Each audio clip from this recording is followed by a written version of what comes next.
Part 2. The Origin of the Mareth. 3 million years ago, as the Earth was still a lush and verdant paradise, an alien civilization known as the Mareth arrived on its shores.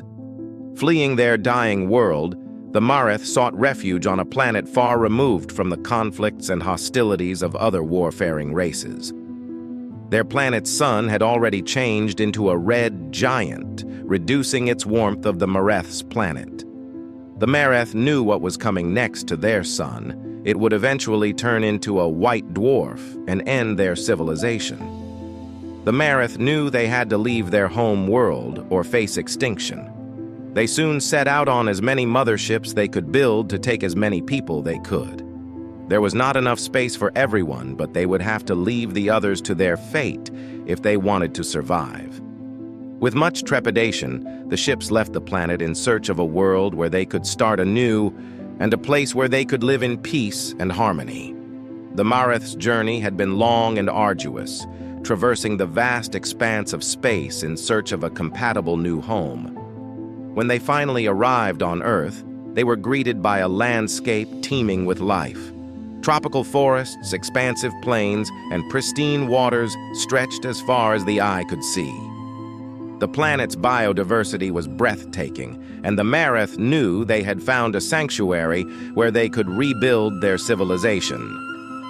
At first, the Mareth lived simply on the surface, integrating their advanced technology with the natural beauty of Earth. They built several colonies across a single continent, blending their sleek architecture with the lush environment. For thousands of years, they thrived, developing a deep connection with their new home. They studied the flora and fauna, learned the rhythms of the planet, and lived in harmony with nature. However, the Mareth soon discovered that Earth's climate was changing. They observed subtle shifts in temperature and weather patterns that pointed to an impending ice age. Realizing the severity of the coming changes, they knew they had to find a way to survive as a species while staying on this planet they had come to love. They had resolved to never leave anyone behind like the first mass exodus from their home world. In a bold and innovative move, the Mareth decided to relocate to the deepest parts of the oceans. The ocean depths would provide a buffer from the harshness of impending catastrophe. Even if the oceans fully iced over, they had a plan. Their technology allowed them to construct vast, domed cities encased in protective bubbles. These bubbles were not only designed to withstand the immense pressures of the deep sea, but also to create a livable environment within. The protective bubbles served multiple functions. They converted seawater into breathable oxygen, ensuring a steady supply of air. The outer shells of the domes were made from a material akin to bioluminescent compounds, illuminating the darkness of the ocean depths with a soft, ethereal glow. This artificial sunlight supported the growth of plants and sustained their carefully designed ecosystems. Within these domed cities, the Mareth recreated the conditions of their surface colonies. They cultivated crops, raised livestock, and continued to advance their technology. Their society flourished, with cultural, scientific, and technological progress reaching new heights. The Mareth maintained a deep respect for their environment, ensuring their activities had minimal impact on the ocean's delicate ecosystems. As the Ice Age took hold on the surface, the Mareth remained secure in their underwater sanctuaries. Their advanced technologies and innovative solutions enabled them to thrive, even in the harshest conditions. They monitored the surface climate, waiting for the day when the ice would recede and the world would once again be hospitable. Throughout the millennia, the Mareth kept a watchful eye on Earth's evolving life forms. They were able to make limited scientific trips to the surface in vessels that melted ice as they journeyed upwards. From there, they subtly guided the development of intelligent species, hoping to foster a future where they could coexist with the planet's native inhabitants. The Mareth observed the rise of humanity with a mixture of hope and trepidation, knowing that their own fate was intertwined with the destiny of this burgeoning species. Their decision to remain hidden was driven by a desire to protect both themselves and the planet. They knew that revealing their presence prematurely could disrupt the natural progression of Earth's civilizations. Instead, they chose to observe, to guide from the shadows, and to be ready to emerge when the time was right. As the Ice Age came to an end, the Mareth continued to advance their technology, always preparing for the day when they might once again walk the surface. They held on to the hope that humanity would mature into a peaceful and wise species, capable of sharing the planet in harmony. In their underwater cities, the Mareth cultivated knowledge, culture, and technology, ensuring they would be ready to contribute to a better world. Their story was one of resilience, innovation, and a deep-seated hope for a future where they could once again live openly on the planet they had come to call home. As they transitioned to their new underwater home, the Mareth faced the daunting task of preserving Earth's biodiversity. They carefully selected a variety of animals to bring down to their underwater cities, ensuring the survival of many species through the impending Ice Age. The selection process was meticulous. The Mareth prioritized animals that played crucial roles in their respective ecosystems, such as pollinators, herbivores, and predators, creating a balanced and sustainable environment. The chosen animals included bees, butterflies, birds, small mammals, and various aquatic creatures. The bees and butterflies were essential for pollinating the lush gardens within the domes. Birds and small mammals contributed to the ecological balance, while fish and other aquatic species were crucial for maintaining the health of the underwater environment. The Mareth created intricate habitats for these animals, replicating their natural environments as closely as possible. In Lumina, entire ecosystems were recreated within the protective domes. Lush gardens teemed with plants, pollinated by bees and butterflies that buzzed from flower to flower. Small mammals and birds roamed the green spaces, while aquariums housed fish and other aquatic creatures. These efforts ensured that the Mareth maintained a connection to the natural world, even in the depths of the ocean. Life in Lumina was harmonious. The city's advanced technology seamlessly integrated with the natural beauty of the ecosystems they had created. Schools, research labs, and medical facilities were state-of-the-art, ensuring that every citizen had access to education, innovation, and health care. In the expansive, bioluminescent depths of the ocean, the Mareth lived in an underwater utopia. One such example of this was the Naras family, consisting of Varek, Lyra, and their young daughter, Ilara. They resided in a beautiful domed city known as Lumina, where life flourished under the gentle, glowing light of the bioluminescent shells. Varek Naras was a renowned scientist in Lumina, working at the city's advanced research facility. His primary focus was studying the adaptation of surface plants and animals to the underwater environment. Varek's research played a crucial role in maintaining the delicate balance of the city's ecosystems. He spent his days conducting experiments, analyzing data, and ensuring that the animals and plants thrived in their new home. Lyra Naras, Varek's wife, was a respected member of Lumina's council. The council was responsible for making decisions that would benefit the entire population, from environmental policies to technological advancements. One of the council's most critical tasks was managing the city's population. To ensure sustainable growth, a lottery system determined which families could have children. The Naras family had been fortunate to win the lottery, allowing them to bring Ilara into the world. Ilara Naras was a bright and inquisitive child, full of curiosity and wonder. She attended Lumina's school, where she learned about Mareth history, science, and the importance of living in harmony with their environment. Ilara's favorite subjects were biology and astronomy, and she often accompanied her father to the research facility, eager to learn more about the world around her. The Naras family enjoyed a peaceful and fulfilling life in Lumina. They spent their weekends exploring the city's parks and gardens, attending cultural events, and participating in community activities. Varric and Lyra took great pride in teaching Ilara about their people's history and the importance of preserving the planet's biodiversity. Ilara's education extended beyond the classroom, as she learned hands-on in the research labs and botanical gardens. In Lumina, education was a cornerstone of society. Schools were centers of learning and exploration, where children like Ilara were taught not only the basics of Mareth knowledge, but also the importance of sustainability and environmental stewardship. Science labs buzzed with new discoveries, and the city's medical facilities were equipped with cutting-edge technology, providing unparalleled care to all citizens. The Mareth's advanced technology allowed them to create a self-sustaining society.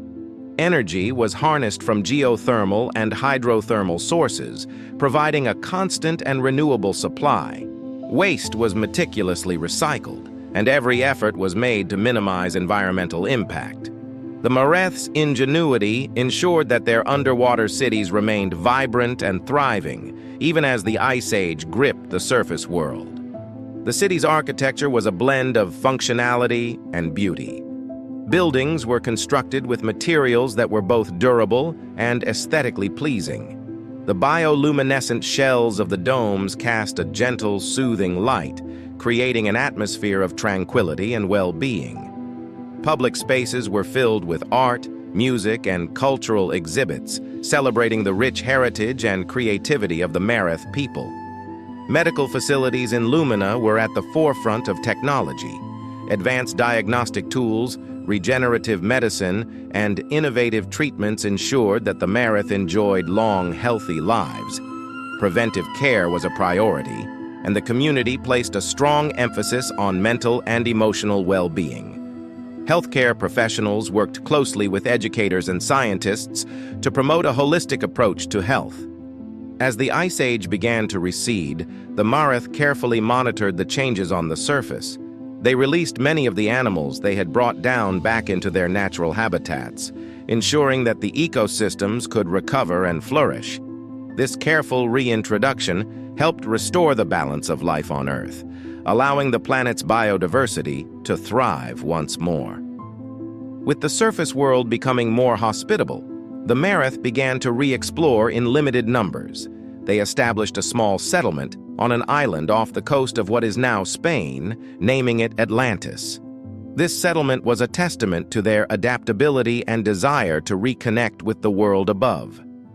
Atlantis quickly became a thriving community, blending Mareth architecture with the natural beauty of the island landscape. The Naraz family was among those chosen to live in Atlantis. Varric and Lyra were thrilled by the opportunity, and Ilara was excited to see the surface world. Atlantis thrived as a hub of trade and cultural exchange, attracting visitors from the newly emerging civilizations of humans. The Mareth and humans began to interact, trading goods and knowledge. In Atlantis, the Mareth created a society that mirrored the harmony and sustainability of Lumina. They built their homes using eco-friendly materials, harnessed solar and wind energy, and maintained lush gardens that provided fresh produce and beautiful green spaces. The settlement's location as an island allowed them to easily travel between the surface and their underwater cities. Atlantis became a beacon of progress and cooperation. The Mareth shared some of their technology with the humans, carefully choosing what to reveal. They introduced agricultural techniques, basic medical knowledge, and simple tools that could enhance the lives of their human neighbors without overwhelming them. The Mareth believed in guiding humanity gently, allowing them to develop at their own pace. One of the most remarkable gifts was given by Alien, the leader of the Atlantis settlement, to a close human friend named Titus. The gift was a rudimentary computer, known as the Covenant. This device, a marvel of Mareth engineering, required no power source. It was a complex system of gears and levers that allowed its user to calculate the positions of stars and navigate vast distances, an invaluable tool for early human explorers. The Covenant was a beautifully crafted instrument with intricate gears and levers that moved with precision. Its design was both functional and artistic, a testament to the Mareth's skill and ingenuity. The device became a prized possession for Titus, aiding his people in navigation and exploration. It was a symbol of the friendship between the Mareth and humans, showcasing the potential for cooperation and mutual benefit. However, the Mareth of Atlantis, with all their technology, missed the signs of a rapidly warming climate. Massive ice sheets in Antarctica began to melt, causing sea levels to rise dramatically. The once thriving island oasis of Atlantis was gradually submerged, along with vast amounts of coastlines around the globe. The Naras family, along with the rest of the Mareth in Atlantis, had no choice but to retreat to the ocean depths. They returned to Lumina, bringing with them stories of their time on the surface and their interactions with the early humans. The loss of Atlantis was a poignant reminder of the delicate balance between nature and civilization, a lesson that the Mareth would carry with them as they continued their lives beneath the waves. The Covenant, along with many other treasures of Atlantis, was lost to the sea during the Great Flood. Its intricate gears and levers, once a beacon of knowledge and cooperation, now lay buried beneath the ocean's depths, a testament to the fleeting nature of human and Mareth endeavors. The loss of Atlantis was a profound reminder of the fragility of civilization and the power of nature. The Mareth's retreat to the depths was not a defeat, but a strategic move to preserve their knowledge, culture, and technology. They would remain vigilant, ready to assist humanity when the time was right, and continue their mission to protect and nurture their shared world. Back in Lumina, life continued. The Mareth maintained their utopia, ever vigilant and ready to protect the planet they had come to call home. They continued to watch over humanity, hoping that one day the two species might coexist in peace and harmony on the surface of a shared world. The Mareth story was one of resilience, innovation, and a deep-seated hope for a future where they could live openly on the planet they had come to love. Their decision to remain hidden was driven by a desire to protect both themselves and the planet. They knew that revealing their presence prematurely could disrupt the natural progression of Earth's civilizations. Instead, they chose to observe, to guide from the shadows, and to be ready to emerge when the time was right. In Lumina, the Mareth continued to advance their technology, always preparing for the day when they might once again walk the surface. They held on to the hope that humanity would mature into a peaceful and wise species, capable of sharing the planet in harmony. As Alara grew older, she often listened to her parents' stories of Atlantis and the interactions with the early humans. These tales filled her with wonder and a sense of responsibility. She knew that the Mareth's legacy was not just about surviving, but thriving in harmony with the world around them. Ilara aspired to one day contribute to the ongoing efforts of her people to reconnect with the surface and build a future where Mareth and humans could coexist. The Mareth story was one of hope, resilience, and an unyielding commitment to preserving the beauty and diversity of Earth. Their journey from a dying world to the depths of the ocean and their careful stewardship of the planet served as a testament to their wisdom and foresight. The Naras family, like all Mareth, carried this legacy forward, ensuring that the lessons of the past would guide their actions in the future. The legacy of Atlantis and the Mareth's interactions with early humans would continue to inspire future generations. As the Mareth and humans moved forward, the two civilizations became further and further apart. The Mareth watched as humankind continued to wage war against one another, and as humans' technology grew, so did the damage done to the planet.